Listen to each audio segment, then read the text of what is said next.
Halo, selamat pagi, Shalom Aleichem Beshem Hamashiach. Mari saudara-saudara, pagi ini kita kembali merenungkan firman Tuhan. Tapi mari sejenak kita berdoa. Terima kasih Tuhan, Engkau mengasihi kami, Engkau selalu bersama-sama dengan kami. Karena kasih-Mu yang besar dan juga perlindungan-Mu yang tidak berkesudahan. Pagi ini kami kembali hadir ke hadapan-Mu untuk mendengarkan firman-Mu. Kami percaya firman-Mu adalah kehidupan buat kami dan penuntun untuk hidup kami hari ini. Karena itu berfirmanlah Bapa, karena kami anak-anak-Mu siap untuk mendengarnya. Amin. Saudara-saudaraku terkasih dalam nama Tuhan Yesus Kristus, firman Tuhan dari Nahum pasal 2 ayat 1 dikatakan begini. Pendobrak maju terhadap engkau, jagalah benteng, awasilah jalan, ikatlah pinggangmu kuat-kuat, kumpulkanlah segala kekuatan. Saudara-saudara tentu ingat Niniwe atau ibu kota Asyur.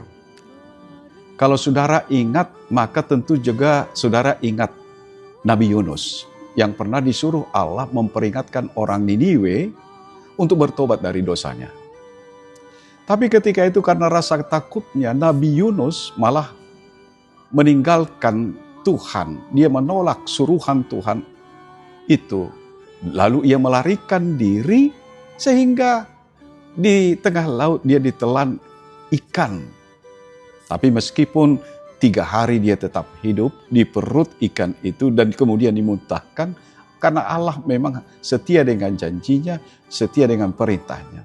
Lalu akhirnya dia menyerah, dia kembali ke Niniwe untuk melaksanakan perintah Tuhan, memperingatkan Niniwe untuk bertobat. Dan ketika itu raja dan rakyat Niniwe memang bertobat. Tapi kemudian 100 tahun setelah Yunus, Niniwe kembali menyembah berhala, melakukan kekejaman terhadap bangsa lain, termasuk Israel Utara, saudara. Hidup mereka penuh dengan tindakan yang menyakiti Tuhan dan sesama manusia. Saudara, itulah latar belakang perikop kita pagi ini. Dan ayat kita adalah catatan Nahum yang mencatat kata-kata panglima perang Niniwe. Jadi Nahum 2 ayat 1 yang kita baca merupakan cuplikan dari kata panglima perang Niniwe ketika merasa terancam oleh bangsa lain. Padahal Allah melalui Nahum, sang nabi menubuatkan kehancuran kota Niniwe. Karena Tuhan sudah begitu muak dengan cara hidup mereka. Dikatakan oleh panglima perang Niniwe itu, dia memerintahkan prajuritnya, jagalah benteng, kumpulkanlah segenap kekuatan. Tapi ternyata saudara-saudara, Niniwe tetap runtuh. Saudaraku yang terkasih, karena itu pagi ini Alkitab mengajarkan 3 hal untuk kita pelajari. Yang pertama, ada batas kekuatan manusia.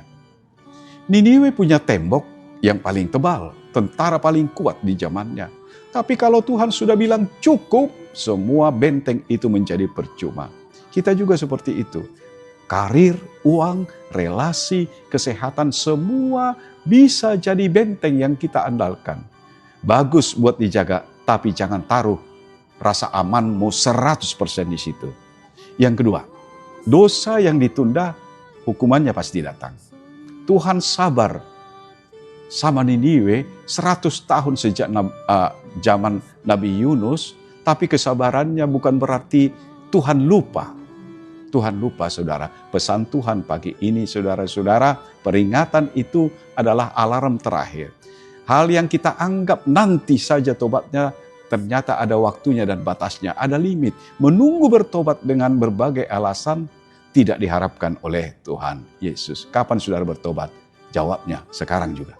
Dan ketiga, keamanan sejati bukan di tembok, tapi dalam Tuhan Yesus Kristus. Saudaraku, bangsa Niniwe malah mengumpulkan kekuatan, bukan bertobat dan berbalik kepada Tuhan dalam dosa dan pelanggaran mereka.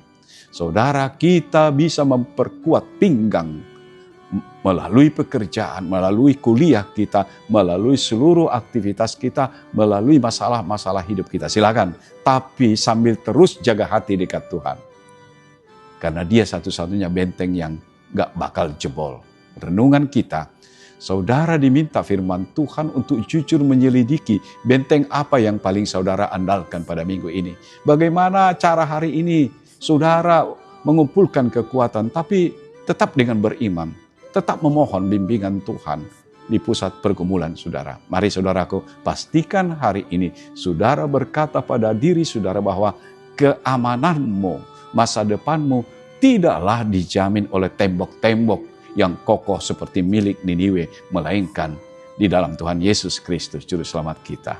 Luar biasa. Amin. Mari kita berdoa. Terima kasih firman-Mu Tuhan. Engkaulah benteng yang sesungguhnya, yang sanggup untuk melindungi kami dalam hidup kami. Bukan seperti benteng Niniwe yang pasti runtuh sebagaimana yang terjadi dalam sejarah. Karena itu Tuhan, biarkan kami mengandalkan Tuhan dengan segala apapun yang kami miliki, sehingga kami tetap aman, terlindungi, dan juga melakukan banyak hal yang baik dalam hidup kami, menunjukkan kasih dan juga pengorbanan Yesus Kristus. Terpujilah Engkau Tuhan, terima kasih. Amin. Selamat pagi saudara-saudara, Tuhan memberkati saudara dan saya. Amin.